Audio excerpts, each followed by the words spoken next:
So hello no, dito sa atin no sa mundo, lalo na dito sa atin sa Pilipinas no. So maraming mga religion dito nagsitayuan no na taliwas sa mga sinasabi o sa mga salita ng ating Panginoong Hesukristo no. Kahit pa itong mga religion na ito nagsasabi no na naniniwala sila, nananalig sila o nananampalataya sila kay Kristo, ngunit hindi namumuhay sa salita ni Kristo. Anong sinasabi ng ating Panginoong Kristo? No? Not everyone who calls to me, Lord, Lord, shall inherit the kingdom of God or shall enter the kingdom of God. No? Dagdag pa, sinabi ng ating Panginoong Kristo no, na bakit nyo ako tinatawag na Panginoon, Panginoon kung hindi rin nyo naman susundin ang mga salita ko or mga pinag-uutos ko. No? So, marami sa atin dito ng mga religious people o mga religion na nagsitayuan na nagsasabi, kilala namin ang si Kristo. Nananalig kami, naniniwala kami, sumasampalataya kami, namumuhay kami sa kanyang salita. Ngunit kung titignan mo ang kanilang mga paniniwala is taliwas sa kanilang mga sinasabi. Yun doon sa mga kanilang mga ginagawa. No? Gaya na lang dito sa pagkain. No? Dito sa pagkain, may mga pagkain talaga noong unang panahon sa Old Testament na nagbabawal, na mababasa natin yan doon sa Leviticus chapter 11 na tayo, no, na bawal kainin ng mga pagkain na ito, no, ganyan, tapos ito makakain. Dito kasi, sa New Testament, nababago yan sa panahon ni Kristo at sa panahon ng mga apostolis. Noong sa panahon sa Acts, sa buhat, mababasa natin yan doon, nung si Kristo, nung si Pedro, nung nakita niya sa nabiyan sa Panginoon, kumuha ka at kumain ka, no, lahat ng mga uri yon ng mga hayop no na hindi nakakain or pinagbabawal na pagkain na labag doon sa kautusan, nakasulat doon sa Biblia sa kautusan ni Moises sa Leviticus. Ngunit sabi ng Panginoon, sabi ni Kristo no na sabi ni Pedro no na ayaw niyang kumain kasi nga yung bibig niya o yung baba niya or bibig niya hindi pa napasukan ng mga pagkain na marurumi. Ngunit anong sabi ng ating Panginoong Kristo? Huwag mong sabihan na marumi ang isang pagkain na nililinisan na ng Panginoon. At doon din naman, bababasa natin yan doon sa Timoteo ata yun, no? Patungkol din sa pagkain, no? Na nalilinis na ang lahat ng pagkain sa pamamagitan ng pananampalataya at dasal, panalangin. Dito naman sa sulat ni Marcos, no, 'di ba? Patungkol doon kay Kristo. Anong sinabi ni Kristo, 'di ba? Anong sabi ni yung patungkol sa mga taong hindi naguhugas ang kamay, 'di ba? Hindi naguhugas ng kamay. Anong sabi ng Panginoong Kristo no, na hindi ang pumapasok sa bibig ng tao ang siyang nakakarumi sa tao, kundi yung lumalabas sa kanilang mga bibig, yun ang nakakarumi sa tao. So doon mababasa namin may isang talata doon na nagsasabi, nangangahulugan na ang lahat ng pagkain ay maaaring kainin maliban sa isa lamang. Ano yun? Yung dugo. Kasi nananatili yung sagrado. Mababasa din natin yan sa Acts na bawal kainin talaga ang dugo. Pero yung sinasabi nila bawal kainin na baboy, kasi nga nagbabawal sila na kainin na baboy na ganito, ganyan. Kasi yung mga demonyo ng mga legion or panon, yung mga legion, na humiling sila, nung pinalaya sila ni Kristo doon sa isang tao, humiling yung mga demonyo na yon, napapasok sila doon sa libo-libo na panon ng baboy. Tapos nagsitalunan yung mga baboy doon sa pangpang at namatay ang lahat. Yun yung sinasabi ng mga SDA na ito, ng mga Sabadista na ito, no, na bawal daw kainin na ganito, ganyan. Ngunit ang sinasabi ng ating Panginoon Kristo, di ba? Hindi ang nakakarumi, hindi ang pumapasok sa bibig ng tao ang nakakarumi, kundi ang lumalabas. Lahat ng lumalabas sa bibig ng mga masasama galing sa puso, yun na ang nakakarumi sa tao, hindi ang pumapasok. So ang sabi ng mga tao noong unang panahon, nagalit sila kay Kristo. Anong sabi ni Kristo, di ba, no, na kung ang bulag maghihila pa ng iba pang bulag, sila ay mahuhulog sa kanal. So ngayon, babalik tayo dito.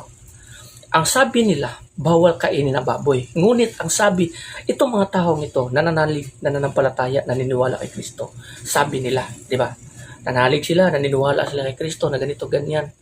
Ngunit ayaw nilang kainin na baboy kasi nga bawal daw, kasi nga yun daw yung kautusan.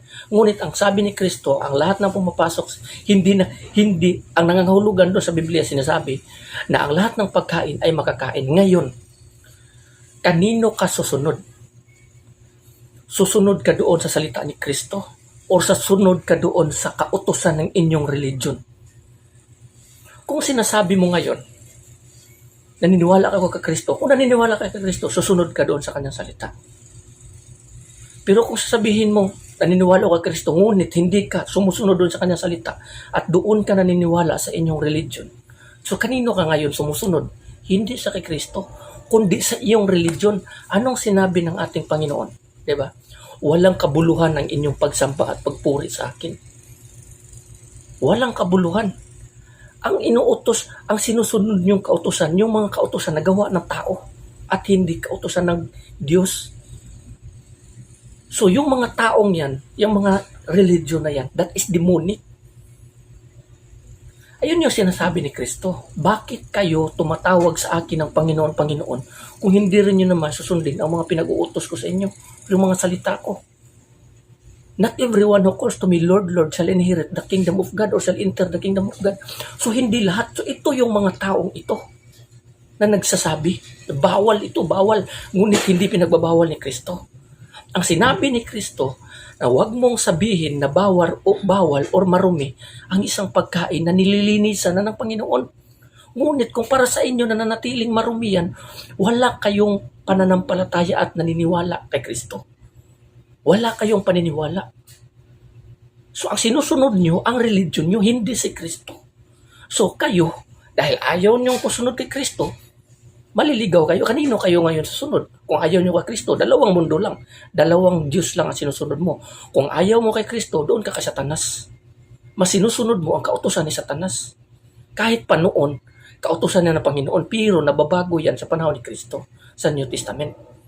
So mag-ingat kayo sa religion na yan ng SDA na ito. Hindi naman sa sinisiraan ko, ini-explain ko lang. Intindihin nyo lang kasi ang nakasulat sa Biblia.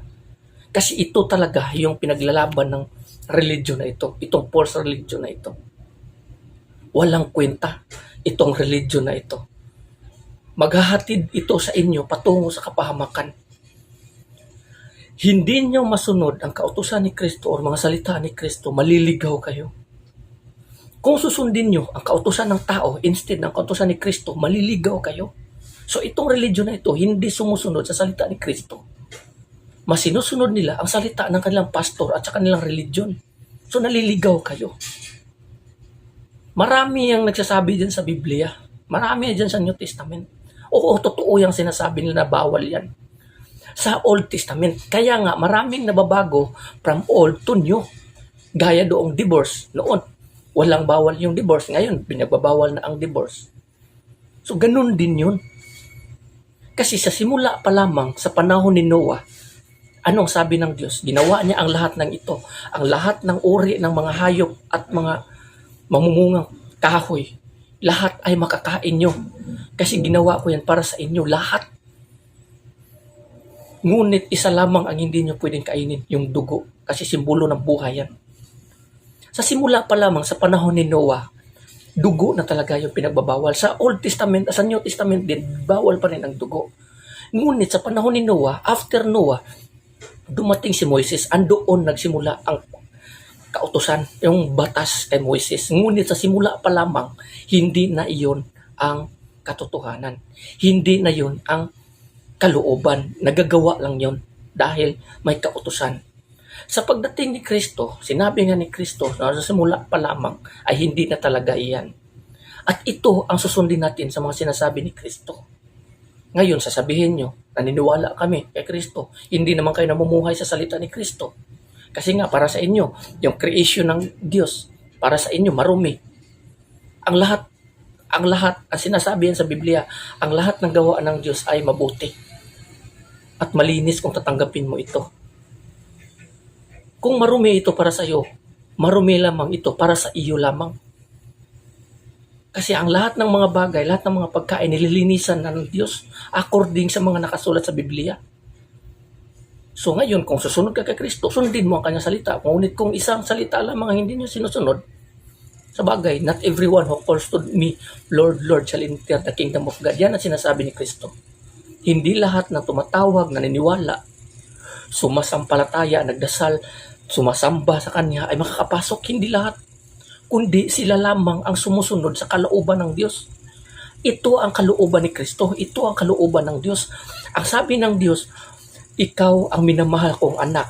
Pakinggan ninyo siya. So kung anong utos ng Panginoon, pakinggan natin si Kristo. At ito ang salita ni Kristo ang dapat nating sundin. Kung hindi natin siya susundin, maliligaw tayo.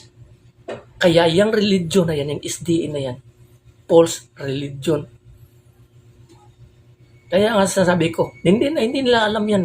Kasi paglalaban nila yan, wala akong pakialam dyan kung ipaglalaban nyo. Basta yan ang nakasulat sa Biblia, ipaglalaban nyo man yung mali nyo, mananatili pa rin totoo ang Biblia at mananatili pa rin kayong mali. Kasi ang Biblia taliwas sa inyong paniniwala. No, so hanggang dito na lang yan. God bless everyone. Amen.